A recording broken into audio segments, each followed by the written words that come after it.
어느 성도님께서 울먹이며 목사님께 전화를 하셨습니다. 목사님, 우리 집 순이가 어제 죽었어요. 꼭 장례 치러 주셔야 됩니다. 목사님께서 그 말을 들으시고는 이 성도님을 위로하시면서 가만히 생각해 보니까 순이가 누군가라는 생각에 미치게 됐습니다. 목사님이 아시기로는 그 집에는 순이라는 아이도 없고 친척 중에도 순이라는 사람이 없는데 순이가 죽었다니 궁금한 마음에 물어보셨어요. 성도님, 그런데 순이가 누굽니까? 그랬더니만 이분이 하시는 이야기가 순이는 우리 집 강아지입니다. 그러시는 거예요. 그러면서 강아지 장례식을 좀 치러달라고 목사님한테 전화를 하신 겁니다. 그랬더니 목사님께서 뭐라 그러셨겠어요?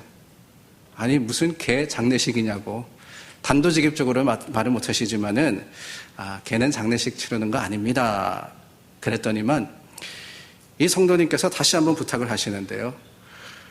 개를 위해서 고액의 생명보험도 들어두었고 그리고 여러 가지 이 개를 위한 보험이 있기 때문에 장례식만 치러주면은 그 보험금을 가지고 11조도 하고 그리고 감사 헌금도 하겠습니다.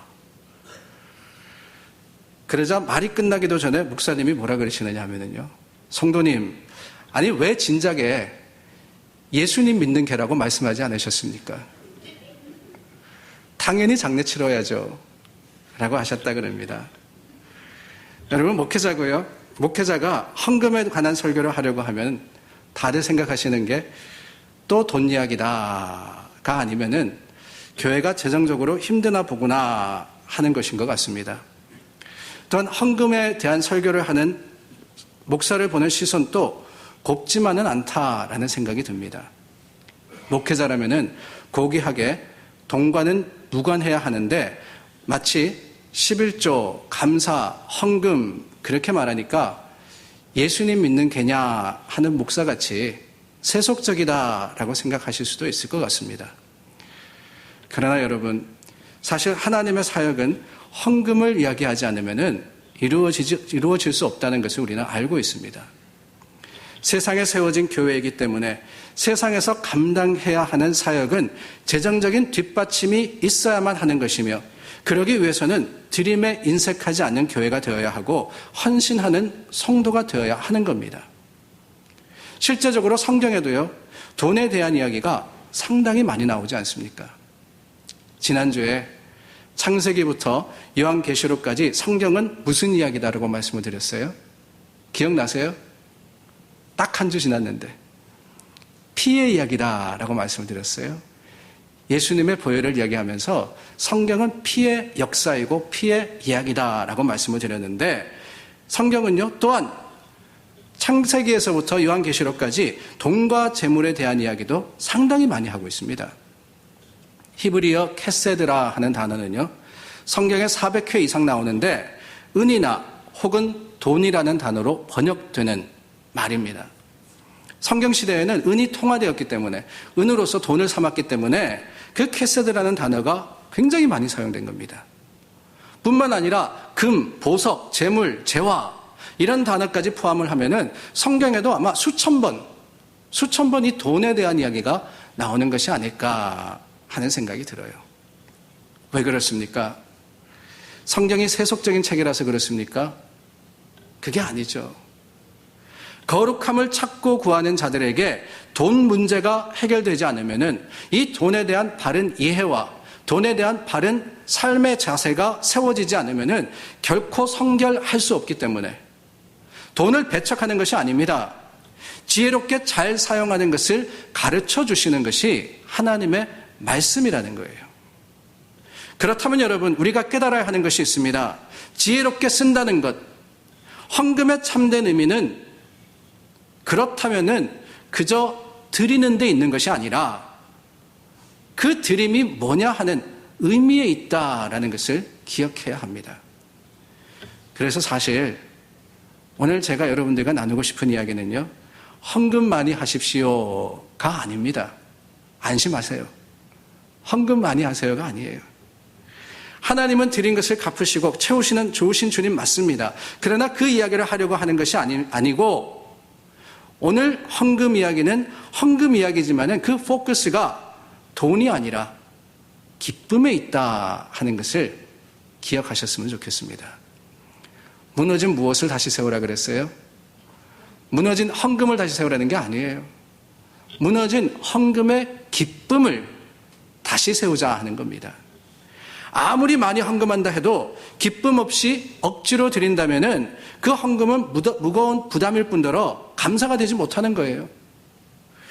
반면에 어렵고 힘든 형편이지만은 기쁨으로 적은 것이라도 드릴 수 있다면은 하나님께서 그 마음을 보시고 정성을 귀하게 여기시지 않으시겠습니까? 그래서 중요한 것은요, 드림 그 자체가 아니라, 헌금 그 자체가 아니라 기쁨이라는 거예요, 기쁨. 이는 신앙생활도 마찬가지입니다. 억지로 마지 못해서 내 직분 때문에, 위치 때문에 교회에 나와 있으면 무엇하겠습니까? 예배의 기쁨도 섬김의 즐거움도 느끼지 못하면은 그게 천근만근 부담이고 삶을 짓누르는 올무지, 어찌 구원받은 자의 행복한 삶이 될 수 있겠느냐 하는 거예요. 고로 우리는 기쁨을 회복해야 되는 겁니다. 신앙생활의 기쁨, 드림의 기쁨, 헌금의 기쁨, 이것이 바르게 세워질 때 성숙한 신앙의 모습으로서 하나님 앞에 나올 수 있을 뿐더러 주님께서 우리를 통해서 크게 역사하실 수 있는 거예요. 그러므로 신앙생활의 가장 절정은 드림입니다. 그게 시간이든 돈이든 재능이든 우리가 이렇게 예배하고 훈련받는 최종 목적은 더 받기 위해서가 아니라 우리 삶을 하나님께 드리며 그 드림이 기쁨이 될 수 있도록, 기쁨이 되도록 주님의 도우심과 인도하심을 구하는 거예요. 받는 목적이 뭡니까? 드리기 위해서가 아닙니까? 왜 그리스도인들이 은혜 충만 하느냐 하는 거예요. 왜 축복에 대해서 이야기합니까? 다른 게 아니에요. 결국 주님께 충성하고 봉사하기 위해서입니다. 우리에게 주신 것을 가지고 감사하는 마음이 기쁨으로서 이어질 수 있도록, 그래서 우리는 받는 자만이 되는 것이 아니라 드리기 위해서 살 수 있는, 그 드림으로서 즐거워하고 드림으로서 행복해하고 드림으로서 불만족에서부터 벗어나서 하나님 앞에 항상 감사함으로 나아갈 수 있는 것, 그게 바로 하나님께서 저와 여러분들을 향해서 가지고 계신 계획이자 우리가 우리 신앙의 모습에서 보여야 하는 삶의 모습인 거예요. 오늘 저희가 고린도후서 9장의 말씀을 나누었습니다. 이 9장은요, 바울이 고린도 교회를 권면하는 내용입니다. 뭘 권면하느냐? 가난한 성도를 섬기기 위해서 연보하라 하는 거예요. 가난한 성도를 위해서 헌금하라 하는 겁니다. 근데 이 말씀에 배경이 있습니다. 그게 8장 1절부터 나오는데요. 제가 8장 1절서부터 몇 절 읽어드리겠습니다. 형제들아, 하나님께서 마게도냐 교회들에게 주신 은혜를 우리가 너에게 알리노니 환난의 많은 시련 가운데서 그들의 넘치는 기쁨과 극심한 가난이 그들의 풍성한 연보를 넘치도록 하게 하였느니라. 내가 증언하노니 그들이 힘대로 할 뿐 아니라 힘에 지나도록 자원하여 이 은혜와 성도 섬기는 일에 참여함에 대하여 우리에게 간절히 구하니 우리가 바라던 것뿐만 아니라 그들이 먼저 자신을 주께 드리고 또 하나님의 뜻을 따라 우리에게 주었도다. 고린도 교회에게 가난한 자들을 위해서 연보하라라고 했던 그 배경은요, 마게도냐에 세워졌던 교회들, 고린도 교회만이 아니라 안디옥 교회, 빌립보 교회, 여러 교회들이 헌금을 하는데 그 헌금의 목적이 무엇이었느냐? 다른 게 아니라 예루살렘 교회가 어려워졌었는데 그 예루살렘 교회를 재정적으로 돕기 위해서 했다 하는 거예요. 그 본을 봐서 고린도 교회도 함께 동참함으로써 부끄럽지 않고 이 마게도냐의 여러 교회들처럼 하나님 앞에 감사할 수 있도록 바울은 권면을 하신 겁니다. 그런데 여러분, 이 마게도냐 교회들의 헌금의 모습을 볼 때 당장 눈에 들어오는 세 가지의 단어가 있습니다. 이 8장 1절 말씀에 나오는 단어들인데요. 2절 말씀에 나오는 단어들인데 환난, 시련, 가난이라 하는 세 단어입니다. 환난, 시련, 가난. 마게도냐 여러 교회의 형편을 표현해 주는 글인데 외적으로는 신앙의 핍박이 있었고 경제적으로는 너무나도 가난했다 하는 거예요. 고린도 교회도 예외는 아니었습니다. 그 당시 처음 교회들은 다 힘들었어요. 기본적으로. 신앙의 자유가 보장된 때가 아니지 않습니까? 예수 믿는다 그러면 쫓겨나고 불이익받고 심지어는 순교까지 감수해야 하는 상황에서 그 삶이 넉넉할 리가 없습니다. 그러나 여러분, 그럼에도 불구하고 이들은 풍성한 헌금을 했다라는 게 아니에요. 풍성한 헌금을 했다라는 거예요. 아니 그냥 헌금했다가 아니라 여기 놀라운 단어가 나오는데 뭐냐? 기쁨이라 하는 단어입니다. 뿐만 아니라 오늘 본문 말씀에도 마찬가지입니다. 7절 말씀에 보면은 하나님은 즐겨내는 자를 사랑하시느니라 그랬잖아요. 기쁨과 즐거움, 시련이 없지 않았지만은 기쁨과 가난이 연보를 넘치게 했다라고 하고 있습니다. 무슨 말이냐? 여러분 오해하기 쉬워서 여기서 말씀드리는 것은요, 넘치는 연보라는 것이 뭐냐, 풍성한 연보라는 것이 뭐냐, 그것은 액수가 많다는 것은 결코 아니라는 겁니다. 넘친다고 하니까 예루살렘 교회에서 쓰고 남을 정도로 대단한 규모의 헌금이 거두어졌다, 이 말이 아니라는 거예요. 오늘날로 이야기하면은 예산보다 넘치게 헌금이 들어와서 남아돌더라, 흑자가 되었더라, 결코 아닙니다. 바울이 이야기하는 넘친다 하는 것은요, 고린도와 마게도냐 교회의 형편을 살펴볼 때 어느 누구가 보더라도 힘에 지나쳐서 그들의 기준으로 보자면 최선을 다해서 드림으로써 거기에 감사가 있었고 소망이 넘쳤더라 하는 거예요. 액수의 문제가 아닙니다. 액수의 문제가 아니에요. 감사와 최선의 문제였어요. 마게도냐 교회도 고린도 교회도 극심한 가난 그리고 환난, 시련 속에 있지 않았습니까? 드린다 할지라도 얼마나 드렸겠냐 하는 거죠. 백만장자에게 백불은요 아무것도 아닙니다. 자신이 가진 것의 10,000분의 1입니다. 그런데 어떤 사람에게 딱 1,000불이 있는데 그 중에 100불을 헌금했습니다. 그러면 그에게 있어서 이 100불은요 10의 1입니다. 11조입니다. 10의 1과 10,000분의 1 비교를 하면은 똑같은 100불을 드렸지만은 가난한 자에게는 1000배의 드림의 풍성함이 있었던 거예요. 오늘 말씀에 풍성한 연보, 넘치도록 하는 것은 그런 의미이지 그저 그 액수를 보면서 많이 했다 적게 했다 이것이 결코 아닙니다. 뿐만 아니라 넘치는 기쁨이, 즐거움이 풍성한 연보를 하게 했다 그러지 않습니까? 사실 순서가 중요해요. 헌금의 기쁨 그랬는데요, 사실은 기쁨으로 헌금하는 게 바른 순서입니다. 헌금은 우리가 드리기 이전에 우리에게 기쁨이 있고 감사가 있기 때문에 드릴 수 있는 것이지, 그 드린 후에 난 다음에 우리에게 주시는 기쁨과 만족만이 중요한 것이 아니라는 거예요. 기쁨이 있기 때문에 헌금한다, 이것도 오해하기 쉬울 것 같아서 말씀을 드립니다. 기쁨이 있기 때문에 헌금한다 그러면은 무슨 좋은 일이 있으면 당연히 하나님께 감사하는 거지 라고 하실 수 있습니다. 감사 헌금인가 보네. 아닙니다. 본문은요 그런 의미로서 넘치는 기쁨이 풍성한 헌금이 되었다라고 하시는 게 아닙니다.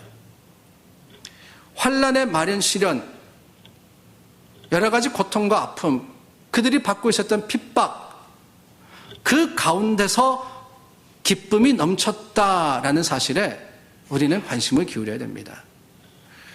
그렇다면 여러분, 이런 상황 속에서 무슨 세상이 말하는 넘치는 기쁨이 있겠냐 하는 거예요. 환난과 핍박이 있는데, 시련이 있는데 그 속에서 뭐가 잘 돼가지고 내가 많은 것으로 감사할 수 있는 일이 있느냐. 소위 승진 감사하겠습니까? 생일 감사하겠습니까? 아니면은 기도의 응답에 대한 어떤 감사의 헌금이겠습니까?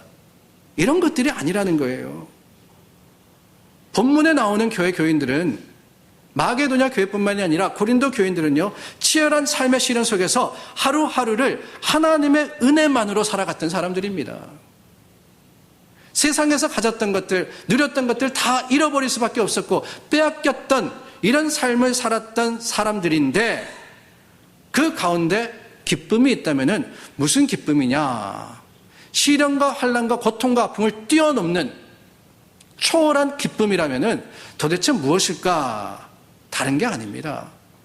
바로 예수 그리스도의 구원의 은혜이며 영원한 나라의 소망이 이들에게 기쁨이 된 게 아니겠습니까? 어두우면 어두울수록 빛이 더 감사한 거예요. 추우면 추울수록 작은 성냥 불빛 하나라도요, 따스함을 느낄 수 있는 겁니다. 고난 당하면 당할수록 하나님의 약속하신 영원한 나라의 영광과 그 소망은 기쁨의 이유가 되는 것이며 하나님을 향한 감사의 능력이 되는 거 아니겠습니까?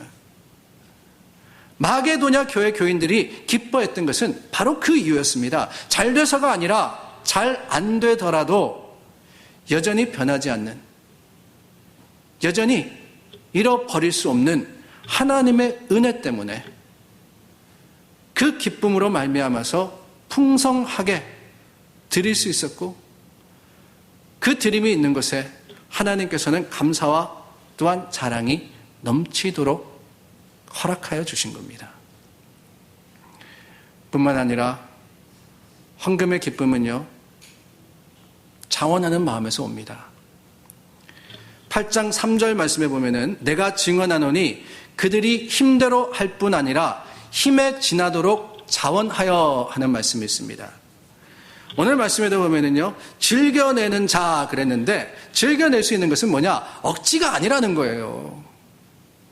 자원하여서, willing하여서, volunteer해서 누가 시켜서 하는 것이 아니라 자발적으로 하는 헌금에 기쁨이 있는 겁니다. 세상에는 두 부류의 사람들이 있습니다. 겉으로 보기에는 열심히 하는 것 같은데 억지로 하는 사람이 있어요. 먹고 살기 위해서 할 수 없이 하지 않으면 안 되니까 하는 사람들이 있습니다. 근데 그 반면에 자신이 하는 일의 의미를 깨닫고 자원하여서 스스로 기쁨으로 하는 사람이 있습니다. 우리가 그런 예화를 잘 알고 있지 않습니까? 벽을 쌓고 있는 두 미장장이에게 한 사람이 물어보았다 그래요. 무엇 하고 계십니까? What are you doing? 물어봤더니만 한 사람은 보면 몰라, 일하고 있지 그랬다 그래요. 그런데 다른 한 사람은 뭐라고 대답하느냐? 이 집에 살 사람을 위해서 보호가 되어줄, 안전하게 지켜줄 벽을 쌓고 있습니다 라고 대답을 했다 그러죠. 한 사람은 억지로 하는 거예요. 먹고 살아야 되니까. 그러나 다른 사람은 똑같은 일을 하지만, 아니 똑같은 직업이었지만은 그 가운데서 목적을 가지고 기쁨으로써 일을 했을 때 어느 사람이 더 행복할 수 있었겠냐 하는 겁니다. 억지로 하는 사람은 절대로 기쁨을 누리지 못합니다.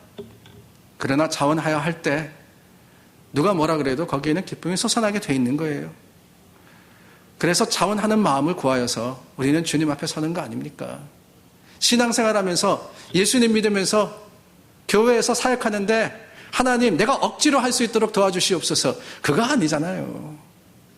주님께서 내게 주시는 마음, 정말 내가 하는 이 사역과 사명이 기쁨이 되고 감사가 되도록 주님께서 내 마음과 생각을 주장하시기를 위해서 우리는 간구하는 거 아닙니까?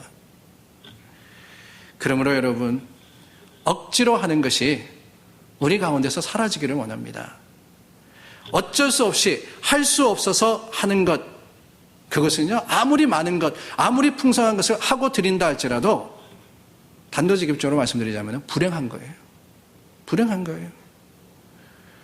무엇을 하든지 어쩔 수 없는 것이 아니라 내가 좋아서 기꺼이 할 수 있도록 그 마음을 하나님이 주시기를 간구할 때 우리는 작은 일이지만, 작은 것이지만 거기에 넘치는 하나님의 은혜를 받아 누릴 수 있는 겁니다. 억지로 할 때요, 기쁨이 없을 뿐더러 거기에는 한계가 있습니다. 오래 하지 못하는 거예요.